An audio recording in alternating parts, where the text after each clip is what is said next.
लोकशाहीचा बुलंद आवाज, रिपब्लिकन वार्ता महाराष्ट्र। नाशिक ट्रान्सपोर्ट असोसिएशनचा चालक दिवस आणि पदग्रहण सोहळा उत्साहात संपन्न।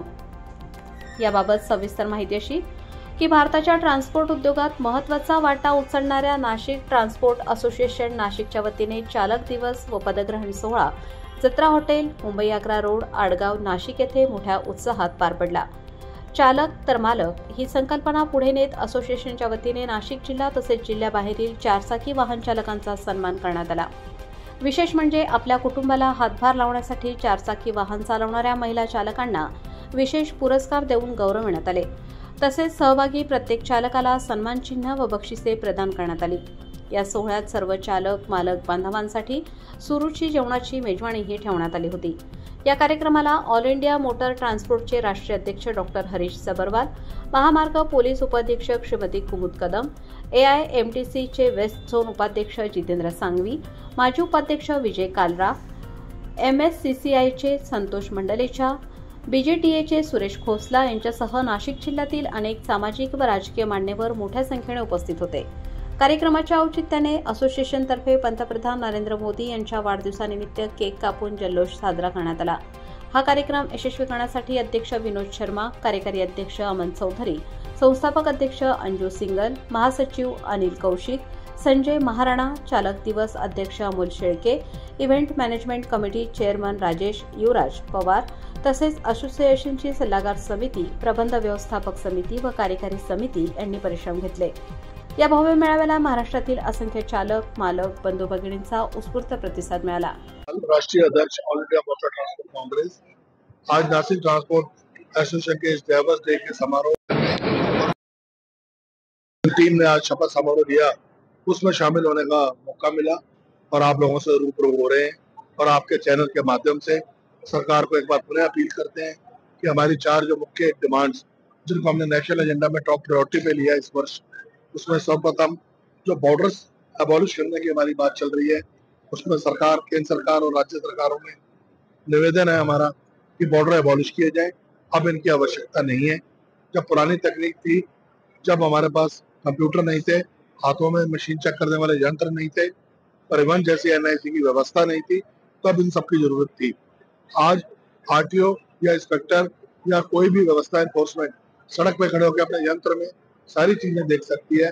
गाड़ी का नंबर डाल के गाड़ी का pollution, RC, insurance, fitness, driver का लाइसेंस सब चेक कर सकती है। तो गाड़ी रोक के उससे ड्राइवर से रूबरू होके उसको अन्यथा एक भ्रष्टाचार का रूप देने की प्रयत्न को बंद किया जाए। दूसरा, हम इनकी एक राष्ट्रीय वो अभियान चल रहा है ई चालान। बड़ा दुर्भाग्य है हमारे देश का कि हमारी गाड़ियां होती है आसाम में, चालान आ जाता है चंडीगढ़ से, गाड़ी है कलकत्ता में, चालान आता है बॉम्बे से। मोबाइल से फोटो डाल के चालान को सक्रिय किया जा रहा है। वो चालान व्यवस्था को बंद किया जाए। उस सिस्टम का टोटल मिसयूज हो रहा है और उससे हमारे पेपर ब्लॉक कर दिए जाते हैं। गाड़ी जहां होती है तहां खड़ी हो जाती है। पेपर ब्लॉक होने के बाद गाड़ी सड़क पर रोड वर्दीनेस नहीं रहती और उसमें इंश्योरेंस क्लेम भी नहीं मिलता, तो हम गाड़ी चलाने के लिए ऑपरेटर समर्थ नहीं रह जाता। तो सरकार से दूसरी अपील हमने यही करी है। तीसरे नंबर पर GST व EV बिल, इनको लेकर जो प्रैक्टिकल समस्याएं चल रही हैं, अभी सरकार के GST काउंसिल ने बहुत सी चीजों का हमारा समाधान किया है। उनका GST का रेट भी 28 से 18% लाए हैं, परंतु जिन व्यक्तियों को, जिन ऑपरेटर्स को इनपुट क्रेडिट की सुविधा मिल रही थी, वो ट्रक सेगमेंट में, GTA में आज उससे वंचित लग रहे हैं। हम हमेशा अपील करेंगे एक संस्था होने के नाते कि सभी सेगमेंट्स का बराबर ध्यान रखें। सरकार जो भी निर्णय ले, जो भी पॉलिसी लाए, वो बैलेंस तरीके से लाए। उसमें किसी एक व्यवस्था को कहीं पर फेवर नहीं मिलनी चाहिए। चौथा, हमने अपने ड्राइवर भाइयों के लिए हमेशा आवाज उठाई है। उनको एक मान सम्मान, उनका समाज में स्थान, उनके परिवार की सुरक्षा, उनके परिवार का बीमा सुरक्षा, प्रधानमंत्री योजना, आवास योजना के अंतर्गत उनकी मेंबरशिप और बिलो इकोनॉमी तबके में उनके हाथ जोड़ना और उसको प्रोत्साहन देना, ताकि ड्राइवरों के बाद हमारी बहुत दुर्दशा हो रही है कि ड्राइवर प्रोड्यूस नहीं हो रहे। जितने भी ड्राइवर ट्रेनिंग स्कूल खुले हैं पूरे देश में हमारे, वो ड्राइवर का लाइसेंस बनने के बाद तो ट्रेनिंग देते हैं, लेकिन ड्राइवर प्रोड्यूस कहाँ हो रहे हैं? अब गाड़ियां रजिस्टर कर रहे हैं, सड़कों पे ट्रैफिक बढ़ रहा है, लेकिन उसके लिए ड्राइवर कहाँ से आएगा?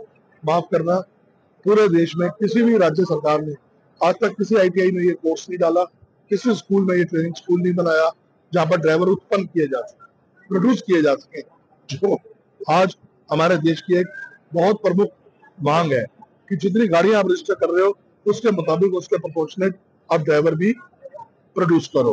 तो इन चारों मुख्य मुद्दों को लेकर हमने राष्ट्रीय एजेंडा बनाया है। पहले 3 महीने में हम इनको लेकर चले हैं और मीडिया को हमने हमेशा अपनी आवाज माना है। आपके चैनल से, आपके समाचार पत्र के चैनल से हमारी आवाज अगर वहां तक पहुंचती है तो हम आप सब लोगों के तहे दिल से धन्यवाद और शुक्रगुजार हूँ। नमस्कार, मी अमोल छडके, चालक दिवस अध्यक्ष म्हणून आज 17 सप्टेंबर देशाचे आदरणीय पंतप्रधान नरेंद्रजी मोदी यांचा आज वाढदिवस असतो। त्या निमित्ताने आम्ही 13 वर्षापूर्वी आमच्या असोसिएशननी ही संकल्पना केली होती का 17 सप्टेंबर चालक दिवस हा साजरा करण्यात यावा। चालक हा देशाचा अर्थव्यवस्थेचा महत्वाचा कणा आहे आणि त्या अर्थव्यवस्थेला चालना देण्यासाठी चालक हा कायम नित्यनेमाने त्याची जबाबदारी पार पाडत असतो। नाशिक सारख्या औद्योगिक शहरातील चालक उद्योजकांना चांगली त्याची योगाचं त्याचं हे असतं। त्यामुळे आज चालक हा आम्हाला दरवर्षी चांगला प्रतिसाद देतो चालक दिवसाला आणि आमचे ट्रान्सपोर्ट असोसिएशनचे जे पदाधिकारी असतात हा चालक दिन साजरा करण्यामागचा हेतू असा असतो की त्यांना सक्षमपणे समाजात चांगला मान सन्मान मिळावा यासाठी आमचे असोसिएशन प्रयत्न करत असते। याच्याही पुढे आम्ही याच्यापेक्षा चांगला त्यांचा मान सन्मान समाजात चांगलं नाव हो अशी यासाठी आम्ही पुढच्या चालक दिनासाठी शुभेच्छा देतो। थांबतो। जय हिंद, जय महाराष्ट्र। रिपब्लिकन वार्ता महाराष्ट्रासाठी कार्यकारी संपादक Salim Syed. Subscribe now and press the bell icon. Never miss an update.